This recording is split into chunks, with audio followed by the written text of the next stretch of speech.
네, 중국에서 코로나19 피해가 가장 심각한 후베이성 신규 확진자가 나흘째 1,000명 밑으로 떨어졌습니다. 밤사이 중국 상황 취재기자 연결해 알아봅니다. 김지수 기자.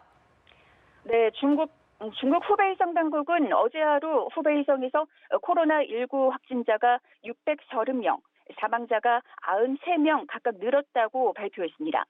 후베이성 신규 확진자는 지난 18일 1,600여 명으로 정점을 찍은 뒤 19일 349명, 20일 775명, 21일 366명, 22일 630명으로 나흘째 1,000명 아래로 유지되고 있습니다.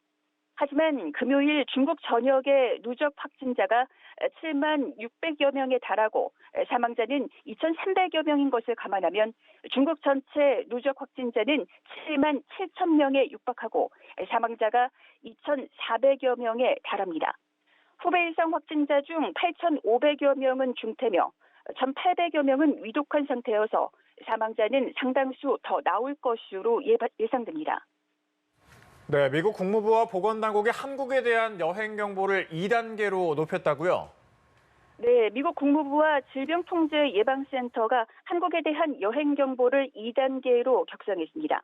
국무부는 한국에 대한 여행 경보를 일반적인 사전 주의를 의미하는 1단계에서 강화된 주의를 뜻하는 2단계로 상향 조정했습니다. 국무부는 중국 본토 여행이나 여행 관련 사안에서 긴밀한 접촉과 연관된 사례가 많았지만 한국에서는 지속적인 지역사회 확산이 보고됐다며 조처 배경을 밝혔습니다. 미 질병통제예방센터 CDC도 한국에 대해 2단계 여행 경보를 발령했습니다. CDC는 한국에 대한 여행 공지를 경계 수준인 2단계로 조정했습니다. 이스라엘 정부도 한국인 관광객들의 입국을 금지했습니다. 이에 따라 22일 저녁 이스라엘 텔아비브의 국제공항에 도착한 한국인들이 입국 금지를 당했고 약 2시간 만에 같은 비행기로 한국을 향해 출발했다고 주 이스라엘 한국대사관이 밝혔습니다. 이란에서는 인명피해가 심상치 않은 분위기입니다.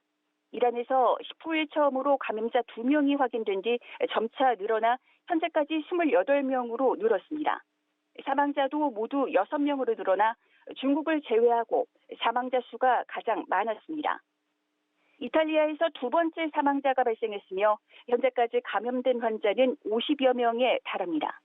일본에서는 일본 정부가 코로나19에 걸렸을 가능성이 없다고 평가해 크루즈선에서 내린 일본인 여성이 감염자로 판정되는 일이 발생했습니다. 이에 따라 선 내 추가 감염 우려가 없으며 하선에도 안전하다는 일본 정부의 판단이 적절했는지 의문이 커지고 있습니다. 일본 각지에서도 26명의 감염자가 새로 나와 크루즈선 감염자를 포함해 모두 769명으로 늘었습니다. 지금까지 보도국에서 연합뉴스 김지수입니다.